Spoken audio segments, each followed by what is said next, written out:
Do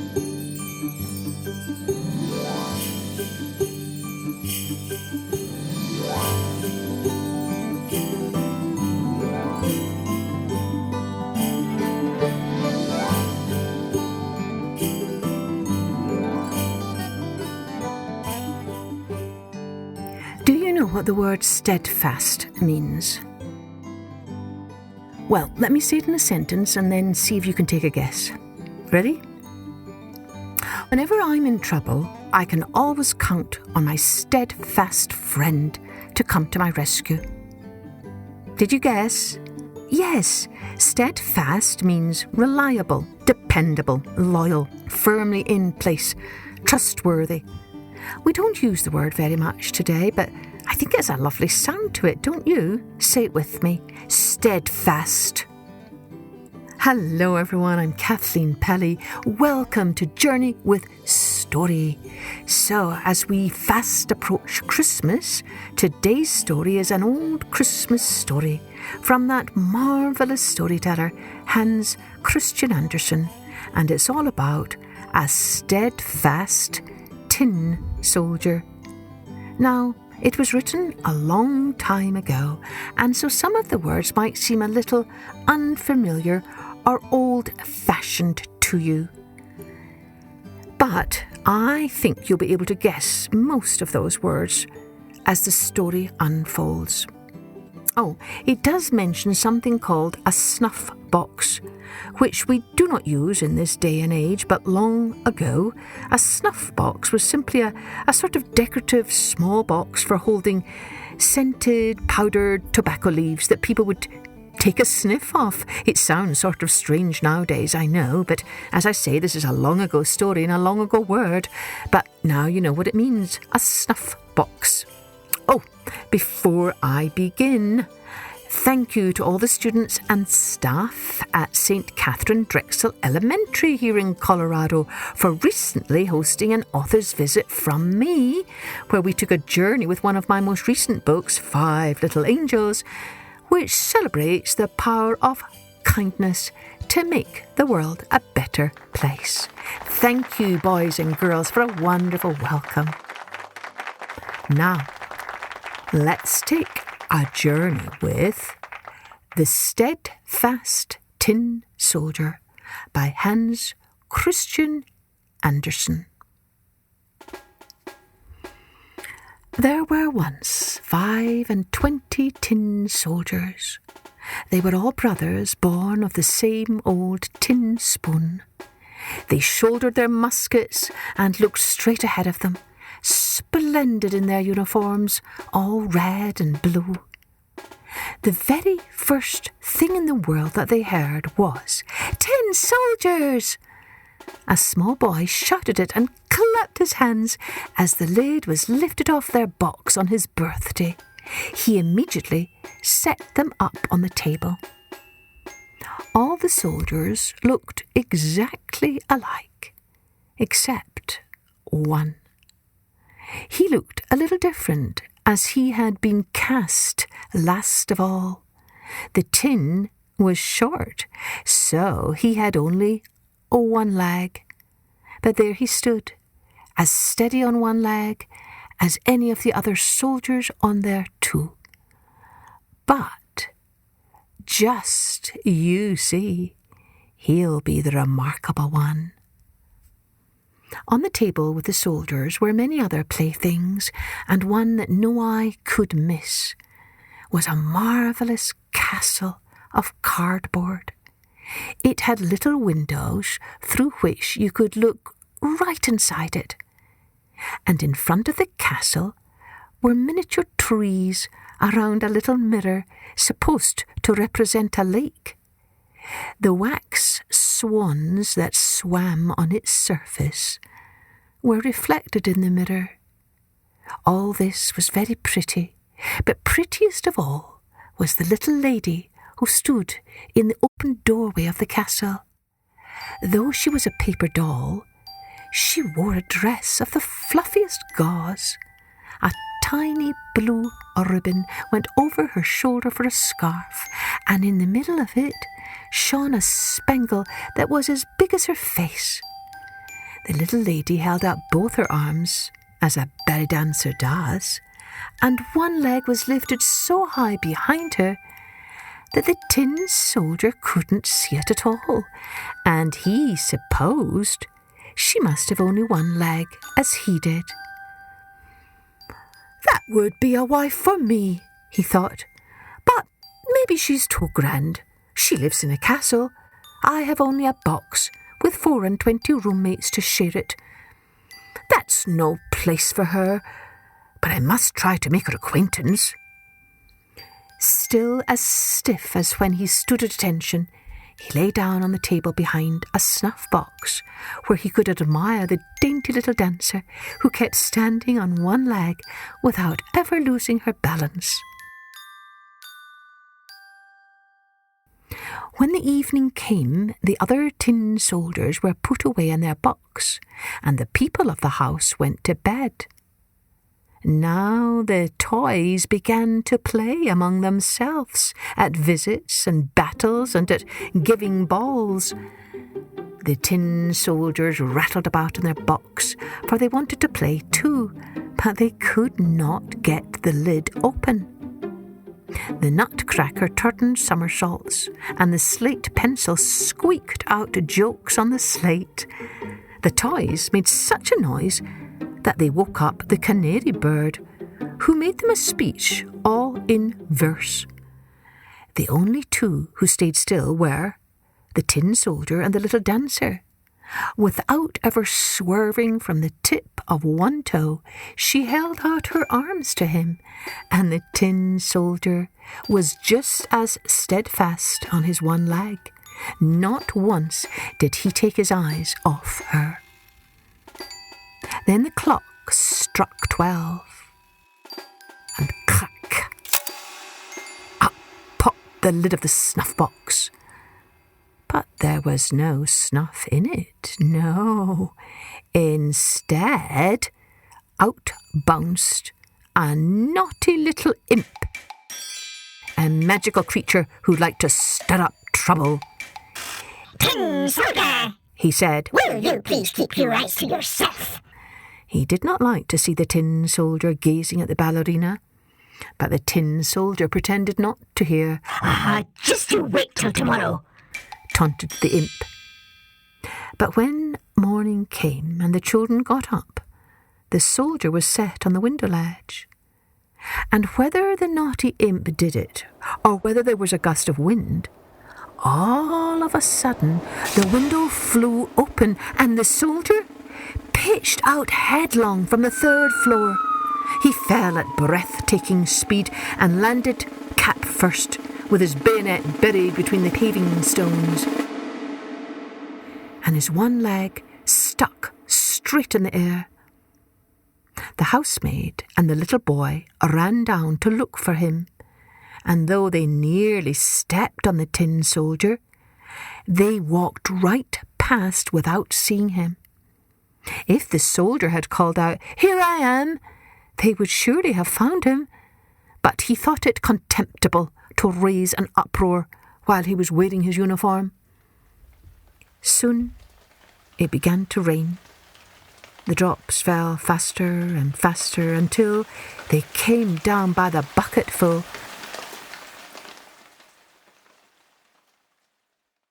As soon as the rain let up, along came 2 young mischievous lads. "Hey, look!" one of them said. "There's a tin soldier! Let's send him sailing!" They made a boat out of newspaper, put the tin soldier in the middle of it, and away he went down the gutter, with the 2 lads running beside him and clapping their hands. High heavens, how the waves splashed, and how fast the water ran down the gutter. Don't forget that it had just been raining by the bucketful. The paper boat pitched and tossed, and sometimes it whirled about so rapidly that it made the soldier's head spin.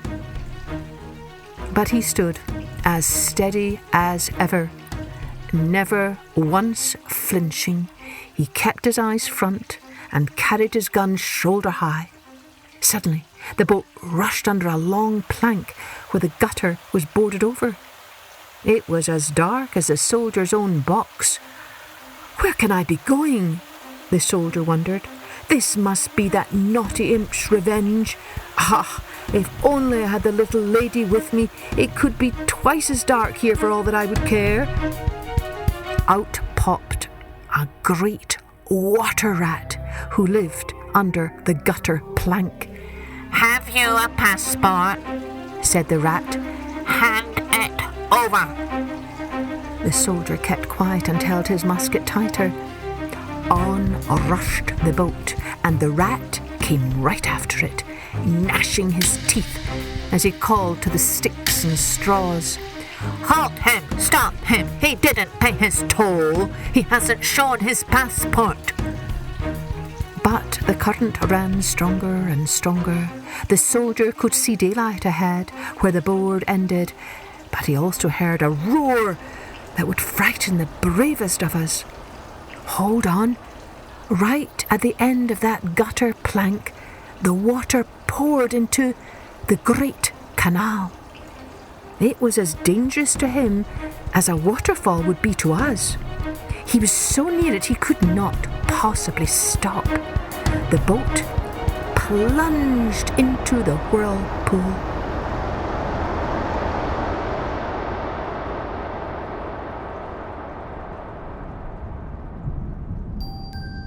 The poor tin soldier stood as staunch as he could, and no one can say that he so much as blinked an eye. Thrice and again the boat spun around. It filled to the top and was bound to sink. The water was up to his neck, and still the boat went down. Deeper, deeper, deeper, and the paper got soft and limp. Then the water rushed over his head. He thought of the pretty little dancer whom he'd never see again, and in his ears rang an old, old song. "Farewell, farewell, O warrior brave, nobody can from death thee save." And now the paper boat broke beneath him, and the soldier sank right through. And just at that moment, he was swallowed by a most enormous fish.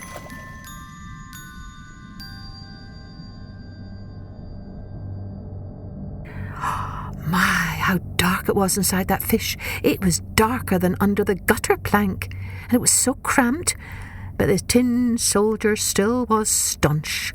He lay there full length, soldier fashion, with musket to shoulder. Then the fish flopped and floundered in a most unaccountable way. Finally, it was perfectly still, and after a while, something struck through him like a flash of lightning. The tin soldier saw daylight again, and he heard a voice say, "The tin soldier!" The fish had been caught, carried to market, bought, and brought to a kitchen where the cook cut him open with her big knife. She picked the soldier up bodily between her 2 fingers and carried him off upstairs. Everyone wanted to see this remarkable traveller who had travelled about in a fish's stomach. But the tin soldier took no pride in it. They put him on the table, and lo and behold, what curious things can happen in this world. There he was, back in the same room as before. He saw the same children, the same toys were on the table, and there was the same fine castle with the pretty little dancer. She still balanced on one leg and with the other raised high. She, too, was steadfast. That touched the soldier so deeply that he would have cried tin tears, only soldiers never cry. He looked at her and she looked at him, and never a word was said. just as things were going so nicely for them, one of the little boys snatched up the tin soldier and threw him into the stove. He did it for no reason at all. That imp in the snuff box must have put him up to it. The tin soldier stood there, dressed in flames. He felt a terrible heat, but whether it came from the flames or from his love, he did not know. He had lost his splendid colours, maybe from his hard journey, maybe from grief. Nobody can say. He looked at the little lady, and she looked at him, and he felt himself melting. But still he stood steadfast, with his musket held trim on his shoulder. Then the door blew open. A puff of wind struck the dancer. She flew like a sylph, straight into the fire with the soldier, blazed up in a flash and was gone. The tin soldier melted all in a lump. The next day, when a servant took up the ashes, she found him in the shape of a little tin heart. But of the pretty dancer nothing was left except her spangle, and it was burned as black as coal.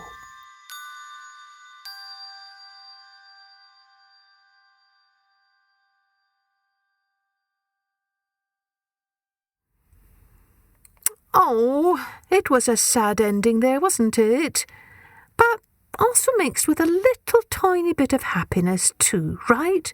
After all, our steadfast tin soldier, who was both a very dependable soldier and a dependable friend to his ballerina, ended up being together with his ballerina. I wonder, maybe you do too, why Hans Christian Andersen didn't end the tale simply with the toy soldier finding his way back to the house. I wonder why he chose to end it in such a sad way. Well, I don't have an answer. Maybe you do. Or maybe it's a mystery. Well, do you know anyone who is steadfast like our tin soldier? Someone who is always there for you in your time of need? Someone you know you can always count on? Maybe you could make a little thank you card or a Christmas card for that person and thank them for being such a steadfast friend. And maybe during this Christmas and holiday season, we can all try to be steadfast for our family and our friends, to be there for them when they need us. After all, that might be the very best gift we can offer anyone, don't you think? Grown-ups, if you haven't already done so, please take a moment to rate and review this podcast wherever you listen to it, and do share it with a friend or two. Thank you, and happy Christmas to all of you, our loyal and steadfast listeners. We are so grateful for your loyalty and your support. Cheerio then. Join me next time for Journey with Story.